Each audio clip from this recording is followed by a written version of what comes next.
Dari negeri di bawah bayu, Sabah Komited kekalkan perpaduan rakyat negeri itu. Laporannya langsung bersama Enisia Dolus. Teruskan. Ya, baik. Otto, kerajaan negeri menegaskan komitmen berterusan untuk memastikan perpaduan rakyat dan kesejahteraan sosial terus dipelihara. Ia merangkumi usaha memperkukuh keharmonian antara kaum dan agama selari dengan aspirasi pembangunan negeri Sabah Maju Jaya. Menurut Ketua Menteri Datuk Seri Panglima Haji Jinor, keharmonian antara kaum dan agama merupakan asas penting dalam menjayakan agenda pembangunan negeri yang seimbang dan inklusif. Demikian ucapannya yang dibacakan Timbalan Ketua Menteri Datuk Seri Panglima Dr. Joachim Gunsalam dalam perasmian Majlis Penutupan Sambutan Perayaan Krismas Peringkat Negeri. Datuk Haji Ji menegaskan kerajaan negeri menyediakan peruntukan bagi memastikan sambutan perayaan semua kaum dan agama di negeri ini dapat diraihkan dalam suasana aman dan harmoni. Dalam masa sama memberi tumpuan kepada usaha memperkukuh ekonomi rakyat, pendidikan serta pembangunan modal insan. Sementara itu, pelaksanaan Majlis Sambutan Perayaan Krismas Peringkat Negeri dilihat mampu membuka ruang kepada sambutan yang lebih menyeluruh dan berimpak kepada rakyat. Selain mengekalkan identiti sebenar sambutan Krismas, sambutan memasuki tahun ke-20 ini memperkukuh semangat perpaduan menerusi kehadiran rakyat berbilang kaum dan wajar dipertahan sebagai identiti Sabah. Seiring komitmen berterusan kerajaan negeri dalam memelihara keharmonian masyarakat berbilang kaum di negeri ini. Dari segi maklum balas, saya lihat sangat positif sekali kerana kita telah memasukkan apa yang sepatutnya sambutan Krismas itu ditonjolkan. Sama ada pengisian di atas pentas, kita mengekalkan identiti Krismas itu. Manakala dalam konteks penglibatan rakyat berbilang kaum, kita telah memasukkan jamuan rakyat setiap malam dengan penglibatan usahawan-usahawan kecil yang membekalkan jamuan tersebut kepada para pengunjung. Majlis turut menyaksikan penyampaian sumbangan bernilai RM3,000 kepada 10 pusat kebajikan.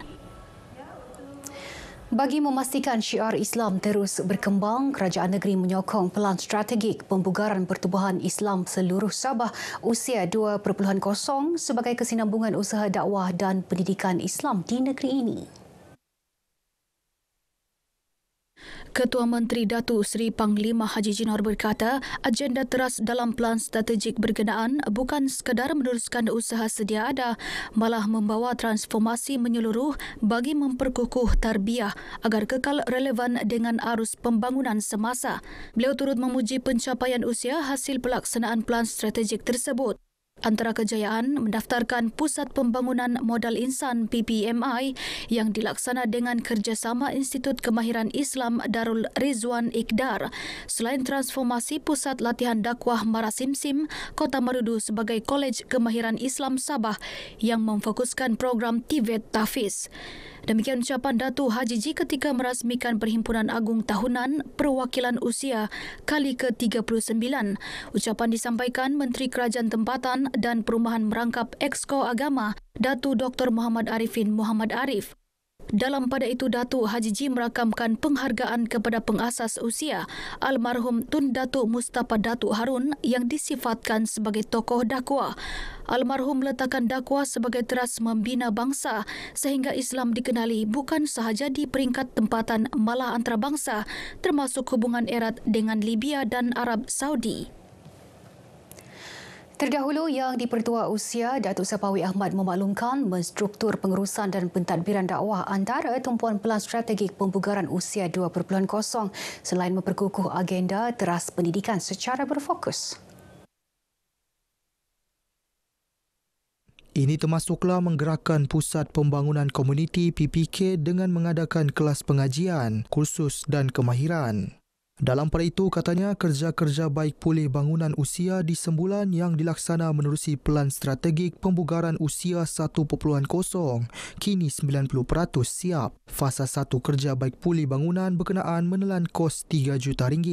Itu tapi masuk fasa 2. So, fasa 2 itu ialah Fasa 2 ini dalaman untuk renovation pejabat, kemudian wiring, dia punya lift dan sebagainya lah. Di samping itu juga kedudukan jalan dan juga parking pada keseluruhan. Fasa 3 pula melibatkan pembinaan sebuah dewan. Sektor pertanian negeri terus berada di landasan tepat hasil komitmen dan usaha berterusan Jabatan Pertanian Sabah. Ia dibuktikan melalui pelbagai anugerah yang diterima jabatan berkenaan sepanjang tahun ini.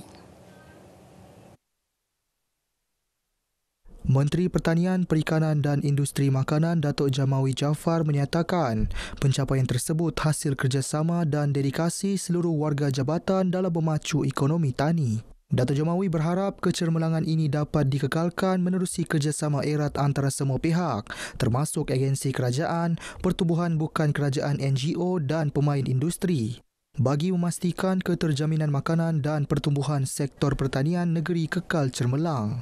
Beliau berucap pada Majlis Malam Pertanian Jabatan Pertanian Sabah tahun 2025 di Kota Kinabalu. Projek penanaman sayur secara hidroponik di Dun Lumadan kini diperluas ke sekolah selepas kejayaan pelaksanaannya di Masjid Pekan Western Beaufort. Sekolah Kebangsaan SK Western dipilih sebagai sekolah perintis. Adun Lumadan Datuk Ruslan Muharam berkata pihaknya telah menyalurkan peruntukan, peralatan dan khidmat nasihat bagi menjayakan pelaksanaan program berkenaan. Kita juga telah pun memberi dana dan peralatan dan juga khidmat nasihat di peringkat sekolah dan juga bermula di SK Western.